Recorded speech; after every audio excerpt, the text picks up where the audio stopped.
Right. The next item on the agenda is the New Care Models Programme. Ian, I'm going to invite you to introduce it, but also to introduce Karen Baker, who is leading the Isle of Wight Vanguard, who will also make a presentation to us. Karen, thank you for coming here today and for joining us. We look forward to what you have to say, but I'll invite Ian, first of all, to talk to the paper. Thank you, Chair. I will draw out 6 points from the paper.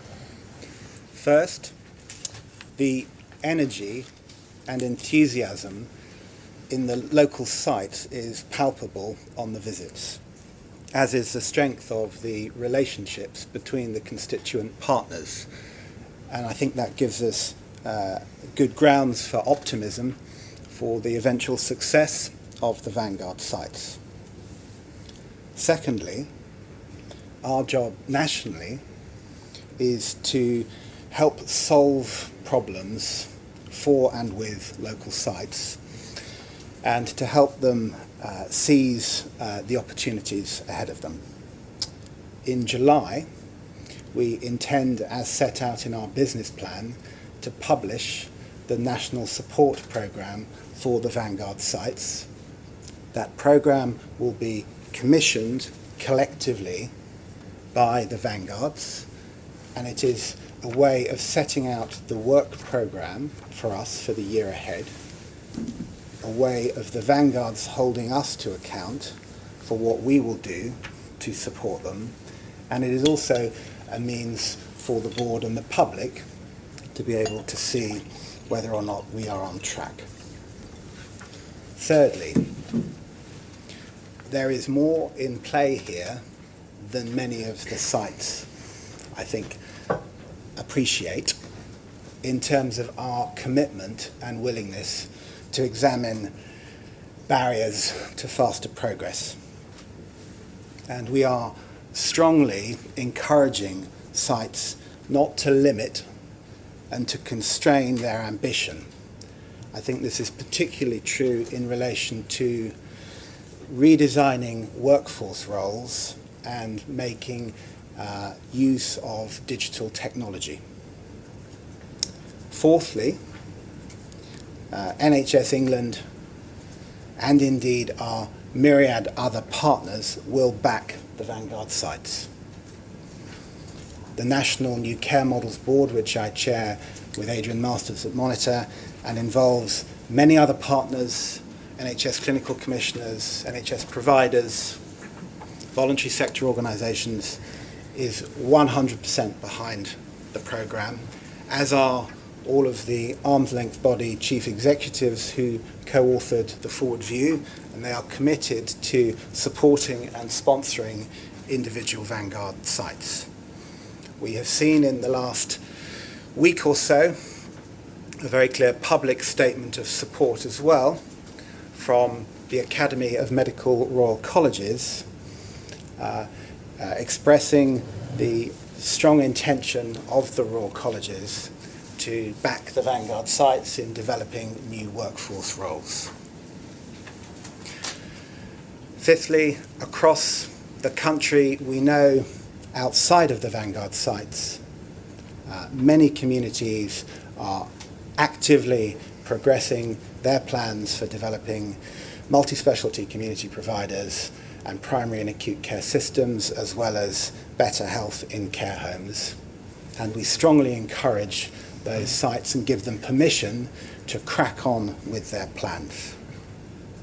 And then my final point I wanted to draw out is the launch this week, jointly between NHS England, Monitor and the Trust Development Authority, of our approach to acute care collaboration, where we are inviting interest from acute providers to take forward, in essence, the Dalton Review recommendations about developing stronger ties, for example, through accountable clinical networks, through specialty NHS franchises such as Moorfields at or the Marsden at, or whole NHS organisational chains the creation of NHS foundation groups.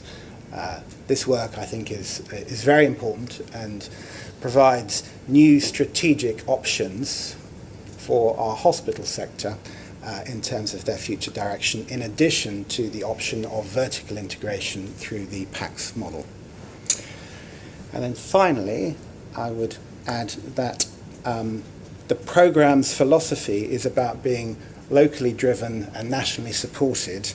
And in line with that philosophy, I'm delighted that Karen can be here today to take us to the Isle of Wight and run through your plans. Karen. Okay, thank you very much, Ian. Thank you for that introduction.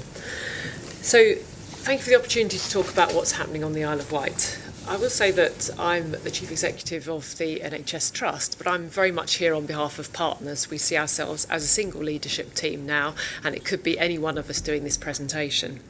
So what I'm going to take you through is context of the island, where we are now, where we want to be, how we're going to get there, and then finally how you can help us in order to fast track our plans. Before I start though, I just wanted to say I very much resonate with Simon's Chief Exec's update. Part of my organisation is the acute sector, and it's under a huge amount of pressure, and I suppose my message to the board would be to keep a really steady hand on the tiller whilst we're under all of this pressure as we design the new models of care, because that's the thing that really is going to make a massive difference to the future of the NHS. So that's my personal view on what's happening. Now, I've given you a slide pack, and it's in black and white, unfortunately, so I'll have to take you through what the colour would show. So first of all, on slide 1, the Isle of Wight, 140,000 population. We have about 2.5 million visitors come to us all the year round. We're clearly surrounded by sea.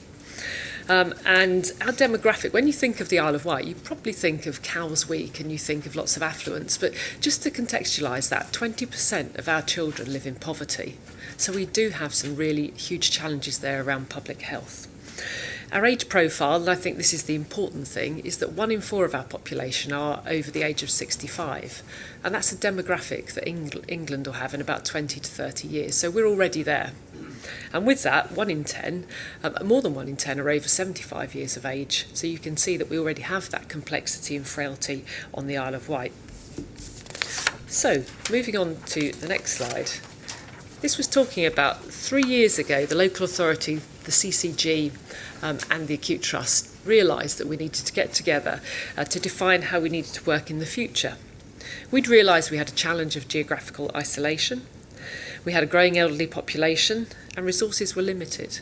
We had increasing health and care vacancies and a pot of money that was going to be running out and certainly not getting any bigger. We said that we need to fundamentally change the way we work, and that was about changing the balance of power, so changing it away from statutory organisations to the people. What really matters to the people on the Isle of Wight? We needed to collaborate and cooperate with each other, and we needed to really engage with the community. And at that very beginning, a key thing for us was to say, how will we work as leaders across systems? And that is a massive challenge because you're no longer organisationally centric. You're working with other people to absolutely focus on what's right for the population. And we developed a set of behaviours as leaders, and we take ourselves back to those, particularly in difficult times when things are not going well. It's quite easy to revert to type. So we remind each other that we will behave in a way that progresses the system forward. So we set out our vision. We called it My Life is a Full Life.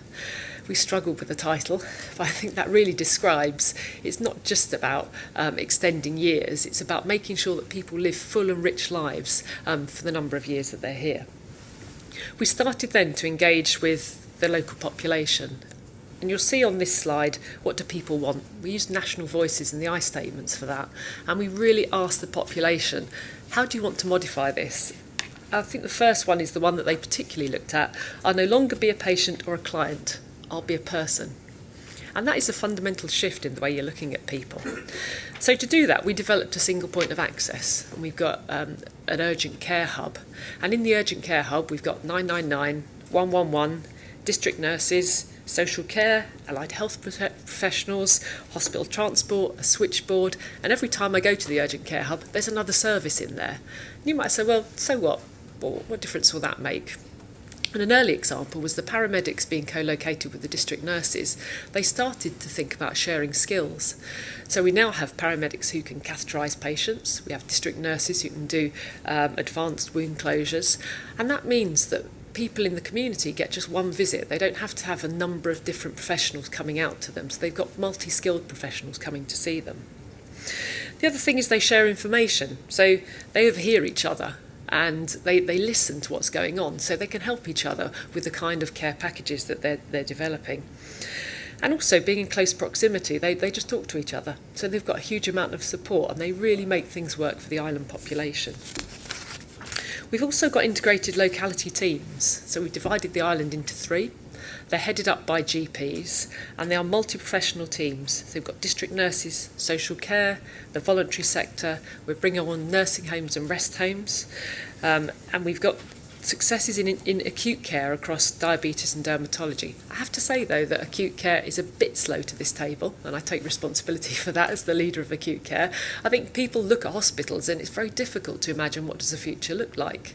What do outpatient departments look like in the future? And so we've been saying we really need to sweep away what we've currently got and completely change how we deliver care. That's a massive challenge for us. If I move on to slide 4, this was the strategic direction we set. So it's called Beyond Boundaries. I've talked about working beyond personal boundaries and organisational boundaries. We have to work across the Solent as well. So we must work with mainland providers, particularly around tertiary services, but also secondary services. We're very conscious we could become isolated and vulnerable. So in order to make sure we don't do that, we work with partners. You can see some of the partners there on the map. So that's the direction we're travelling in.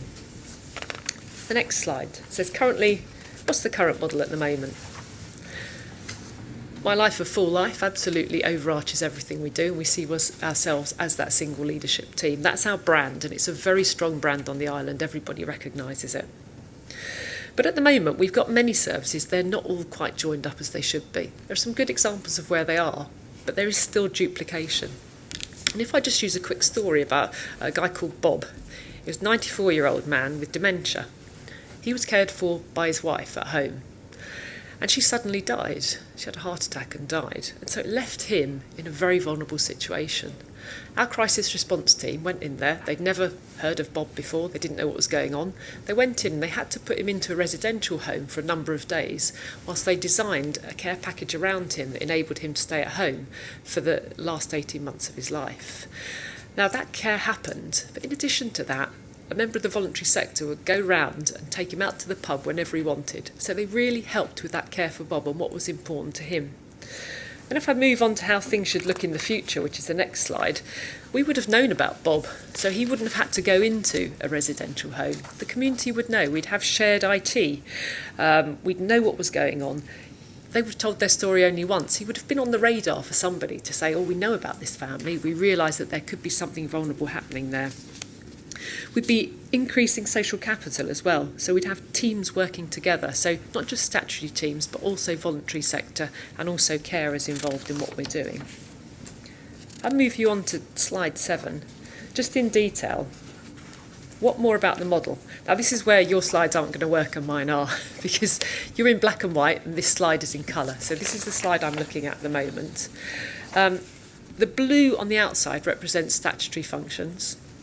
The green represents generally the voluntary sector and education and other aspects, and the centre is about social capital. So for us, it's about changing the dimensions of those, so very much growing the central dimension, growing the next dimension and shrinking the statutory function. And you often hear people talk about moving care to the community isn't going to save us any money. Everybody says it's no cheaper to provide care in the community. So the key for our care model is that we really release that social capital. We really work hard with the voluntary sector and we get them to help us to build services that keep people independent for longer. So they need less statutory sector intervention in the future. It will still have to be there. We'll always, I think, need people to have beds where they're cared for. But I think that's the way that we need to move into the future. Moving on to the next slide, outcomes. outcomes are important not only for the people we're caring for, but also for the staff that are providing those services. And we're working very closely with the University of Southampton on measuring this. They're looking at numbers, experience of people working in the system, getting it right for everyone. And I think it's difficult to measure in Bob's story how right that was for him to be able to go out to the pub and carry on his normal life as it was before. University of Southampton are also developing models to see how we can move care from one sector to another, and they're also engaging with health economists so we can find out what's happening and how can we really make sure that these are cost-effective, sustainable services. That's absolutely transferable to other systems. And when we're talking about doing things in a unique environment, we have to look and say, how can that be translated somewhere else? So I think the model that Southampton are developing is really quite exciting. Moving on then to the next slide, and that's about our organisational changes. Now, we thought this was an ambitious plan, and it maps out over the coming 12 months what we plan to do. But I have to say that the 2-day visit from the New Models of Care team really moved our thinking on. We thought we were being quite radical, but having that support and that push while they were with us really made us change things. I suppose an example of that was we'd been talking, or the Commission's been talking at the beginning of the couple of days, we need to do an acute services review. By the end of the couple of days, we're all saying, well, actually, we need to review all of our services and see how each and every one of them can be provided in a different way. And that may sound small, but that's a huge mind shift for everybody in the leadership team. So that's fantastic. And I think there is something there that we need to capture. We need to make sure as we develop the new models of care, we keep that energy going and we keep people pushing each other to do things more quickly. So finally, and this I think is the crunch point for us, so what do we need your help with? And you'll see on that slide, we've put it into 5 categories. And I think 4 of those will be achieved through help from the national networks and from the national team. One of them is definitely a local issue. So if I take us through, first of all, one, information. We've achieved quite a lot in terms of joining up our information. We have challenges as everybody else does. I think the thing for us is that we need help with information governance. That's national stuff. So we'll do that only once. Everybody needs that help. How do you share social care records with GP records, with acute sector records? We have specific broadband issue on the island. That's for us to sort out with our partners. So that's, again, something we'll do locally. And then we look at system interoperability. So systems talking to each other, how do we make that happen? And I think that's a mix of both. So some of that is locally solved and some of it will be with national support. Looking at the next segment, which is a pathway approach. So designing new pathways. I think that'll be a mix of local and national. There'll be something that the national team can help us with. Governance of the systems, so a new system approach, which means we don't have our current organisations. That's a national issue. Outcome-based commissioning. I heard Jane saying that the magic wand question. I really like that question. I've written my magic wand on the back of here. That is about outcome-based commissioning. That's got to be a national solution. Reduce the complexity, focus on what's right for the people, and simplify that for us. Financial and economic modelling. I would say that's a mix of both. So something local there we'll be doing. But again, as I was saying earlier, that's transferable to national models. If I move us on then to workforce, designing new roles, I think that's national. I think we certainly work nationally with you. Making my life a full life, good place to work, well, clearly that's down to us. We need to make it a fantastic place to work on the island, and I think we're getting there. How to make a system more locally based, I think that would be facilitated by national help, because I think, again, systems will struggle with this. How do we make sure we get across those organisational boundaries? I'll leave the system leadership bit. I'll go on to organisational form. For me, it's national. We need to be saying, what do those integrated care organisations look like?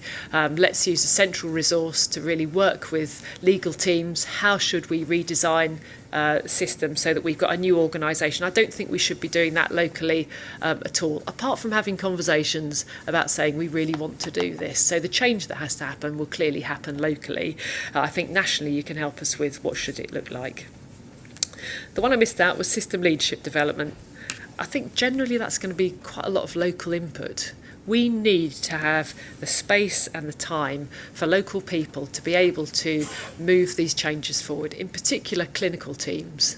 And we have talked about the fact that recruitment's quite difficult across the patch. We know that GPs struggle to recruit. So there aren't lots of people there to help us with these changes, and we really need that to happen.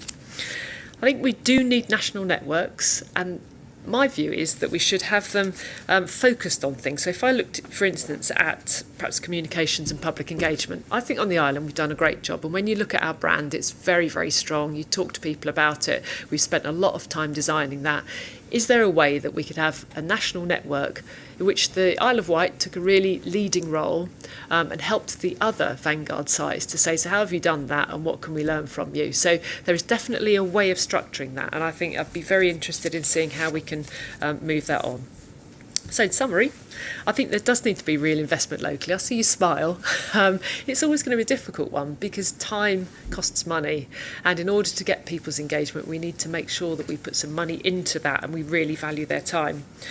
And I think we do need to make sure that we develop the focused national networks around all the other enablers. I think there are lots of things we can be sharing, and take the current Vanguard experts. There'll be people out there who've done much better on organisational form than us, for instance, so they could lead a national push on how do we do that. So I think it's very much a mixture.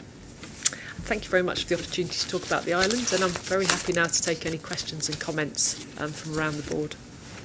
Thank you, Karen. Can I just advise everybody that those slides are going up on our website, so they'll be available in sparkling colour to everybody. Thank you very much for the presentation. There's a lot of interest of people wanting to come in. If I may start with Tim, because you raised some important issues around information governance. Tim. Yeah, no, well, we're obviously, absolutely, these are common themes which I'm sure we'll be very happy to support you develop. There were just two bits that I were going to ask you about. One was what you could loosely describe as customer insight, kind of modern techniques of ensuring the patient voice is in the conversation, not just so you can design a service, co-produce it, think closely with the community about how you're going to develop new models of care, but also so that they can be evaluated, in both real time. And I just wonder, you could loosely describe that as market research. I think that's something that isn't necessarily home and dry in the health service, really having the voice in the room, if I can put it like that. Just wonder if that's an area that you, on reflection, feel can be supported nationally or in other ways. Be interested in your views on how are you getting, the patient, the public, in the design process. And then the second area is really around. I went to a Vanguard in Wakefield, brilliant, fantastic, energetic couple of weeks ago, and I think when we worked through with them some of the issues around the great opportunities for digital technology to promote channel shift, to use the jargon, or to help support people make better decisions, is that actually it's really important that each step you take, you can just demonstrate value, human as well as efficiency value. You can actually take the finance director with you as well as the patient. And I wonder whether you feel you've got the right capabilities to be able to decide which order you're going to do things in based on evidence of their contribution to efficiency, their contribution to quality, and whether there's actually in here a requirement possibly for sort of support around what you could loosely describe as sort of digital design in the context of evidence that will make sure that each step amounts to a measurable, impactful journey, or put you on that road. So there's two areas there. Great questions. Okay, the first one, definitely we don't have the patient in the room. I think it's not where it should be. I would reflect our local experience in terms of putting a brand on this, My Life a Full Life. It really has engaged the population. So what we're all saying is we walk around with a T-shirt with My Life brand on there, and also the voluntary sector, and also the carers. So it's how do you get the social capital and the people who are doing lots of that caring to feel as if they're part of this whole movement that's trying to make everybody's life a full life. And I think there is something around that. There's always more we can be doing on it. Talking about technology, so how do we bring technology into the room? How do we make sure that those things are cost effective? I was at a Clark meeting only this week, and that's where the University of Southampton were talking about that modelling. So really looking at trying to say, so if I did this, it would be of benefit to the people. And so there's that health economics issue, and they had a health economist in the room. And so we kind of said, so how is the model coming on? Well, not really. You know, it's a model's useful, but it doesn't really predict the future. So I think there's a huge amount of work we can do on that. And the digital technology, I think, again, there's more we need to do.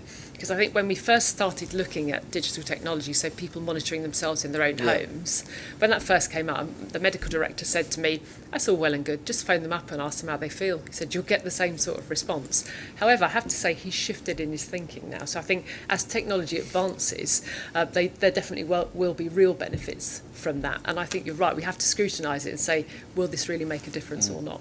We're not there yet, and I think some national help on that would be really useful. First of all, I wanted to say thank you, because that was a really superb exposition, really clear and enormously helpful. Thank you very much indeed. And then I've got a couple of questions, or perhaps it may be 2 or 3 questions, but you can sort of unpack it as you like.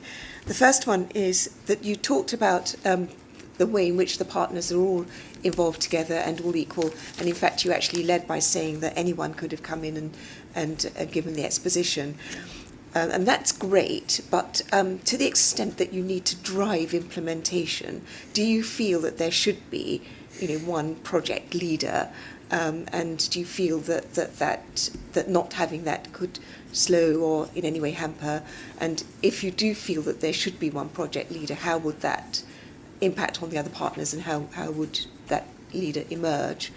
And then the next question is really to do with the fact that the Isle of Wight is a very clearly identifiable place. And in talking about scalability of vanguards, your model looks great. And how do you think that the model could be easily scaled up in impacting in other geographical locations that are not so obviously a place? And I don't deny that you did talk about working across boundaries, and not least across geography, and with the Solent not really being a divide. That's helpful, but if you could just give a view on that, that would be helpful. And then the next question is about Bob, and it sort of attaches to Tim's point about communication and hearing the patient voice. Because if we're talking about social capital, forgive me for putting it this way, but I think perhaps if we listen to the carers at the right point, we could get better social capital from them. Because if Mrs. Bob was still alive, that would probably mean that he would still be very much in the situation he was before, and being looked after by her, which is probably what both of them would want. And one has to think about what longevity she might have had if she had had a voice earlier on in the process and still being involved. And so, whether in fact we're listening temporally at the right point to the patients is my final question. Okay, thank you very much for those questions. Certainly, I made the point about the partners, and I think what you're saying is you need a leader to make things happen. John Rivers, the chair of the clinical commissioning group, is our leader.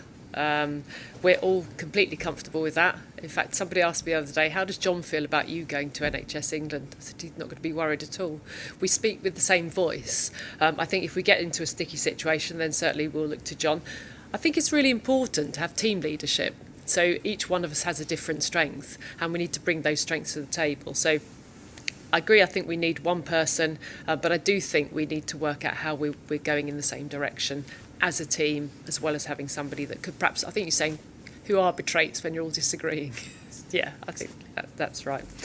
Scalability. The way I think about the island is a bit of a petri dish. When you're trying to grow something in a laboratory, you have a look at what you're growing, and then what you can do is take elements of what you've got and transfer them to other areas. And what I've tried to do in the presentation is talk about where I see those elements, and I think the measurement piece is very much something that would be transferable. The modelling piece, just because it's modelled on the island, doesn't mean that it's not applicable to other areas. The changes in the workforce that you've been talking about as a board this morning, those things are absolutely transferable. So lots of the elements are, and as with any bit of the NHS, some of it is and some of it isn't, whether it's the island or whether it's Harrogate, there will be elements that are and aren't. I think that the trick for us, though, is as an NHS, really, really engaging and learning from each other. We're great at developing new things, and then we say, well, do you know, it's just different here. I don't buy that. I think sometimes we use that difference as an obstacle not to implement the right things. Finally, your question around Bob. Do we hear the carer's voice soon enough? I don't think we do. I think that is a massive challenge, because that's where 3 years ago we started to say shifting the balance of power. You've talked about personal care budgets. I think that's fantastic. And you talked about learning disabilities. We had that on the island, and we saw the whole service transformed by staff moving into a joint venture and setting their own learning disabilities service up, purely because people had their personal budgets. And what they've done now is that they've really changed those services to meet the needs of those individuals. So I think we don't listen soon enough, and I think we do need to listen more. I think we've got lots of elements here on the island where we can start listening to people sooner in the journey. Thank you. Malcolm, as you know, I had the benefit of spending a day with Karen, John and the team, and I think just a couple of thoughts really. And I think one of the things that we need to, as a board, continue to think upon. The first thing I'd say is, at the heart of this is an aligned leadership team across multiple organisational forms. So actually the leadership team supplants the form, but we have to find the routes to make the mechanics support that, and because they get in the way. I think the second thing, so alignment of leadership, which has taken time, is now proving the value of that investment in time. I think the second thing is, I wouldn't underestimate the power of the branding and the engagement that's come out of that, because actually what was striking to me and what I learned massively from that day was actually the power of the voluntary sector and the community in engaging and making the solutions work. And actually that comes because of an engagement and, to a degree, a marketing model and an engagement model and a branding model and a communication model that means that people feel they can become part of the solution rather than having it done unto them. And I think as we think about how these various models in all their different shapes and forms start to grow, then actually we need to, I think, help and support a number of these vanguards to think about how they market and brand and engage their own workforce, but also the wider community, and particularly the voluntary sector. And that strikes me, whereas I thought that was a tactical issue when I was there, that actually strikes me as a strategic issue, because I think it brings a resource and capability that helps make this work.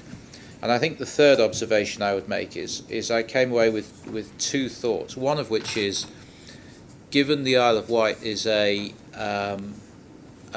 some extent a laboratory of how parts of England are going to, and Wales and Scotland, etc., are going to look in years to come, Northern Ireland, actually the sustainability of the care home sector is a strategic issue, which is not in our remit, but is an area where we are hugely dependent, and where I think we need to sort of give some thoughts to that. And the final thing is, we're going to have to be brave collectively about workforce redesign, because the other thing that came out loud and clear is that the team there are looking to make some very fundamental changes to roles right across, particularly in the community, and we're going to have to be quite brave collectively as a system leadership and as national bodies and all the various other things that you worry about, Bruce.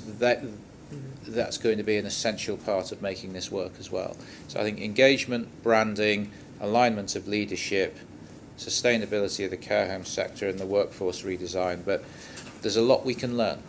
There's a lot we can learn from something that wasn't a vanguard, it was started locally, and now our job is to help support it. Hey, Joe, could I just respond to one of those elements, and that's about the care home sector.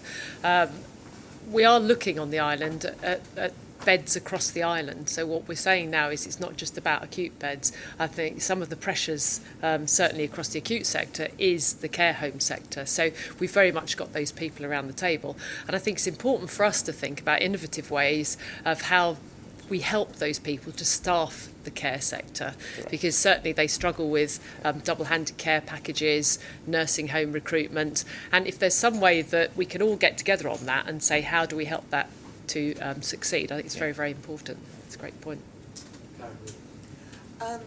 Could I ask a couple of questions? I didn't hear you mention a lot about capability, and I was wondering whether you felt that you had access to the capability that you need for making the sort of systemic changes that you're interested in making, obviously.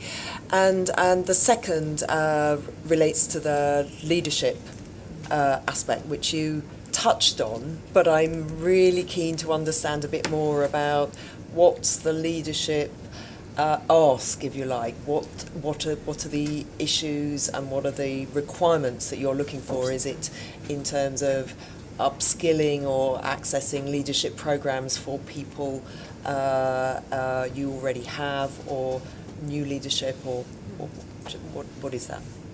Okay, thank you for that. Is it capability? Again, that question's always a tricky one to answer because everywhere has an element of capability and elements where we need additional capability, and again that matches in with capacity. So when people ask me a question that says is it capability or capacity, that's quite a tough one to answer, isn't it? Because if you had more time you might be more capable. So I think we would very much welcome some additional support in the capability round, and that is looking to the national team to say what is it we can cross-fertilise and help with.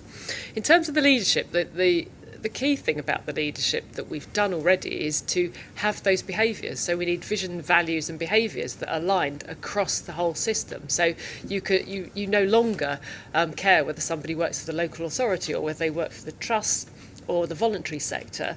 And I think picking up David's point on branding, that is so important. It's not just the brand and the T-shirt we're wearing, it's the way we behave towards the people that we're providing services to. So that's a key point.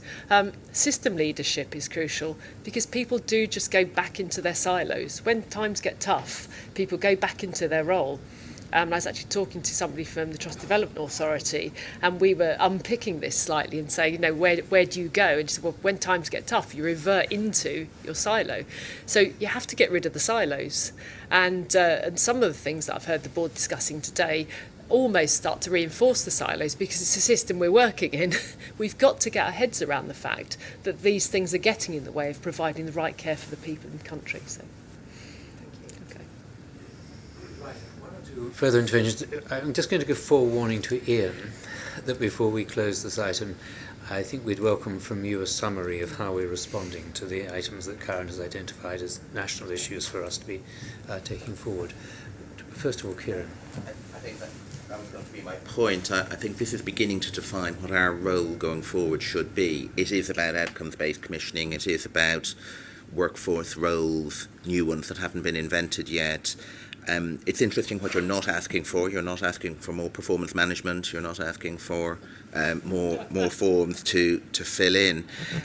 But also, as you go across what you are asking for, there's a lot in it about expertise. Can I access information governance expertise? Can I access restructuring expertise? Can I access change management expertise?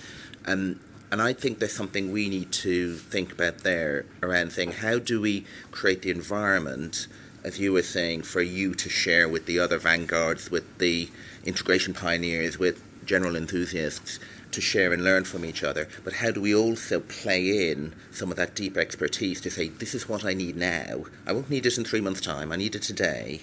And in 3 months' time it can go off and do something else that's useful. So for me there's something quite profound in this about what is the role of the commissioner in this to do things in a completely different way. I think that's a very valid point. You talked about performance management. It depends what it is, because actually focusing in on the fact we had NHS England coming for 2 days gave us a huge amount of energy and push. So there is something about how does the national body say our expectation is that you will make these changes. I think there's a lot of enthusiasm on the ground and there are a lot of fires burning. It's just that I think national bodies can fan those flames to make sure they don't go out. We're still interested in what it is you're doing and we want to give you this support, but we also want to see what you're doing with the support we're giving you. So it's setting an expectation, I suppose, rather than performance management. Thank you. Can I just ask you, you referred to the island pound, which I think is a very powerful concept, and I can see the island pound in 2 ways, I suppose. The first is the obvious way that is that you pool the resource, so that nobody needs to worry what is the source of the funding to do what is best for patients. But I suppose the second aspect is, how do you extract maximum value for money from the island pound? How do you manage to take a fixed resource and spread it more effectively in providing care and support for the patient population? Yes, so there are other systems, I think particularly in Spain, where they look at how they provide capitated budgets and then how do they actually drive value out of the system. Certainly there's a model we could be looking at there. And I've also been talking to Optum, the American company, and they're looking at how do you drive up quality and drive down costs. So I think there are some international models we could be looking at that say, how do we make sure that we don't just take the money that's coming in and not spend it in the best way? How do we make sure that we do spend it in the best way? Again, that's a national, I'd like some help there from national expertise and international expertise to say, how should we design that island pound system so it's simple and it drives the right behaviours? Thank you. Are there any more questions for Karen before I Geert? Firstly, I'm massively encouraged by what you talk about with respect to behaviours, reducing silos, porous boundaries, and the role of leadership. And I note in your sort of vanguard support required, there's actually rather a lot around there about leadership and workforce. So strongly encourage it. If you were to be asked as a result of today to go and be a consultant or an advisor to another health economy, and you were asked a question, how can we do what you have done but do it in a third of the time? What would be some of the things that you would say? Well, the first thing I'd say is take away organisational boundaries. What I haven't alluded to, and you may know this already, is that the NHS Trust is already ambulance, community, mental health and acute services in one trust. And having worked in mainland organisations that have those silos between them, I can't tell you how quickly I can get things done on the Isle of Wight, just in that simple part of the system, as opposed to perhaps sitting in Southampton trying to negotiate with South Central Ambulance Service. And it's not that they're not great organisations on their own, it's just their importance. They're kind of thinking, well, I don't really need to do that. My driver is to do this. So start off by saying you would set up your new health and social care system exactly as it is going to on the island. Take away the boundaries, put people under the single banner of whatever it is, and then start to get them working. And I think, again, it's about the leadership development of those teams so that they do develop that in the right way. I think you'd never do the NHS like we did it in 1948. And the 5-year forward view, for me, is absolutely fundamental in changing this. It's the most exciting bit of legislation I've ever seen come out, and I've been in the NHS for 35 years now. So this is a very different time, and that's what I would do if I was going out somewhere else. What's truly exciting is that it isn't even legislation. Sorry. We're moving away from the legislative model to one which is truly visionary. You're right. So, Karen, thank you so much for that. I mean, the whole point about vanguards, I think, and this is early stage, this is truly still early stage, and we've got the message that Ian's just going to give us about what we need to be doing, but the whole point about them is it's irreversible. I mean, this isn't just a pilot flash in the pan, this is a fundamental change in the operating model. So, Ian, with that build-up, may we come back to you to reflect on what we've heard from Karen and the next steps for NHS England?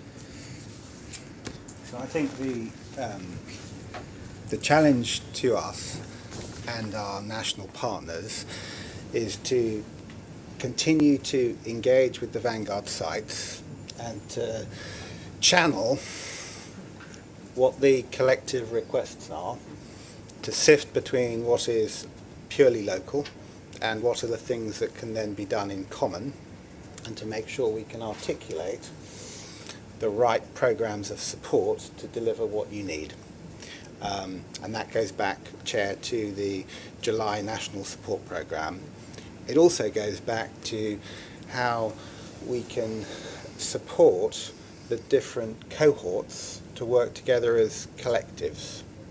So you touched on a number of elements where you said, rather than coming up with a unique Isle of Wight solution, there'd be merit in looking at what, say, the other 8 PAC sites are taking forward and developing a single common solution. So at the heart of the replicability question that you posed, Margaret, is how in 6 months' time as a result of some of the support that we're developing for groups of people, we then have a number of different places that are choosing to do the same thing. So that if we were then going to articulate a framework, for example, for what a PAX is or an MCP is, we wouldn't be doing this in a traditional kind of model of design it in the centre and then go ask some people to implement.